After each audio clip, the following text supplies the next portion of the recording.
Bonjour et bienvenue sur Radio Cessort, votre podcast quotidien sur l'actualité cyber du vendredi 29 novembre 2024, épisode 108. Je suis Marc-Frédéric Gomez, en direct des terres du Berry. J'espère que vous allez bien. Au programme aujourd'hui, un incident majeur de cybersécurité au NHS de Wirral, des systèmes critiques déconnectés suite à une attaque avec des conséquences sur les services cliniques.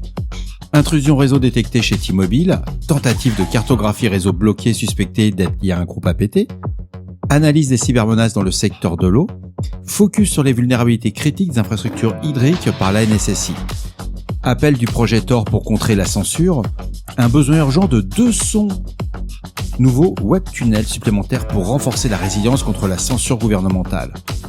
Nouveau malware skimmer sur Magento, un skimmer JavaScript sophistiqué visant des pages de paiement avec des impacts critiques. Mise à jour du Cyber Security Toolkit pour les conseils d'administration, outils et recommandations pour renforcer la gouvernance cyber. Très bon document de la NSSI. The Register nous remonte un incident de cybersécurité au sein du NHS de Wirral. Le Wirral University Teaching Hospital NHS Trust a rapporté un incident de cybersécurité majeur ayant conduit à la déconnexion des systèmes critiques.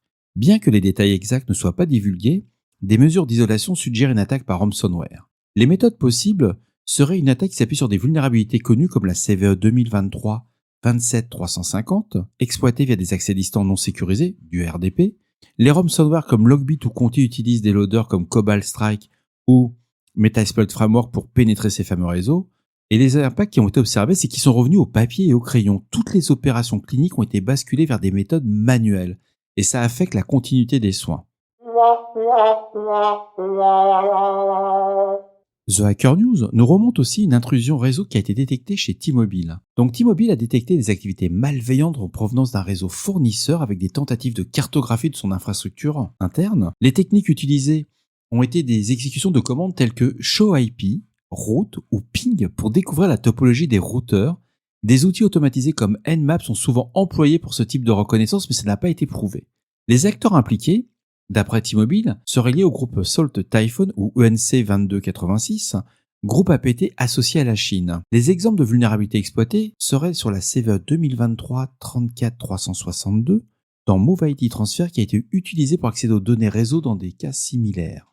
Bon, à lire, on n'apprend pas grand-chose. La seule chose qui me surprend, c'est des outils aussi basiques que Nmap, ShowIP, Route, c'est vraiment les commandes de base, quoi.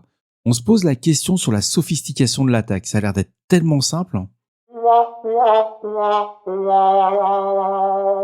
Le Certefer a sorti une synthèse sur le secteur de l'eau qui est devenu une cible fréquente pour des attaques motivées pour des considérations financières, géopolitiques ou activistes. Des exemples d'attaques sont nommés comme Triton, un malware conçu pour manipuler les systèmes de contrôle industriel qui a déjà ciblé des infrastructures critiques similaires.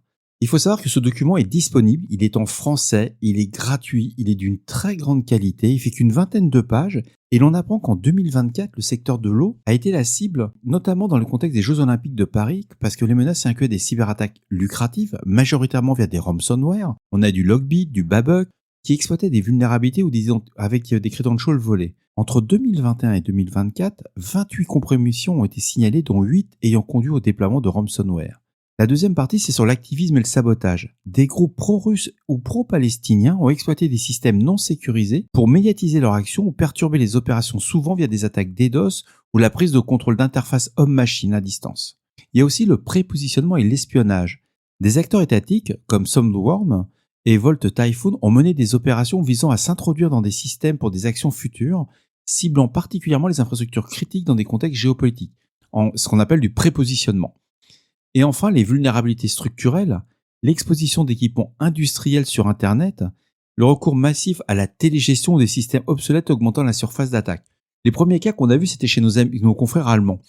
Vous trouverez ça sur Arte. Il y avait une société de offensive qui faisait de la Red Team et ils avaient trouvé comment compromettre les systèmes à base d'eau potable. Ce qui est génial dans ce document, c'est qu'il y a des recommandations incluant la segmentation réseau, l'utilisation de protocoles sécurisés comme le OPC UA ou le renforcement des contrôles d'accès pour limiter les risques liés aux menaces inclus externes. C'est à lire, c'est hyper agréable, c'est très bien fait, c'est un très beau document de l'ANSSI. Bravo. Blipping Computer nous remonte un appel du projet Tor pour renforcer les ponts web tunnels. le projet Tor a demandé la mise en place de 200 nouveaux ponts web-tunnels pour lutter contre la censure croissante en Russie et dans d'autres pays. Donc le fonctionnement d'un web-tunnel, c'est que ça va utiliser le TLS obfuscation pour imiter des connexions HTTPS légitimes. Contrairement à OBFS4 ou Snowflake, il contourne les filtres DPI, ce qu'on appelle Deep Packet Inspection. Problème actuel, les mécanismes de détection avancés déployés en Russie bloquent désormais des IP Tor publics, augmentant la nécessité de ponts résilients. Faut aider le projet, lisez l'article de Blipping Computer. On peut pas laisser gagner le côté obscur quand même. GB Hacker nous apprend qu'un nouveau malware skimmer ciblant Magento. Ce nouveau skimmer de carte de crédit a été découvert ciblant des sites de e-commerce spécifiquement à Magento via des injections JavaScript. Les détails techniques sont une injection dans le checkout.js et l'activation dynamique d'un faux formulaire de carte de crédit. Exfiltration via des requêtes POST chiffrées envoyées à des serveurs distants anonymisés. La vulnérabilité exploitée est la CVE 2022-24086. C'est une RCE dans Magento qui a permis l'introduction initiale du malware. Il y a au moins 8 sites web qui ont été compromis officiellement, affectant directement les données de paiement des utilisateurs.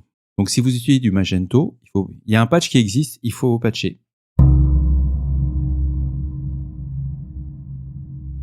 Le NCSC UK a mis à jour son cyberdocument qui est le Cybersecurity Toolkit pour les conseils d'administration.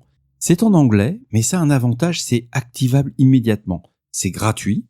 Donc le NCSC a publié cette version actualisée de son Cybersecurity Toolkit for Board. Donc vous pouvez le faire lire à du haut level, c'est vraiment bien fait.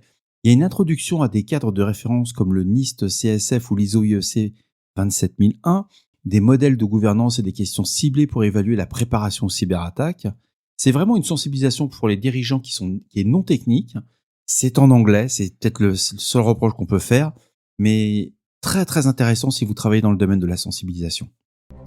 Et voilà, ce podcast du vendredi 29 novembre de Radio Cesseur touche à sa fin. J'espère qu'il vous a plu, qu'il vous a apporté des informations utiles.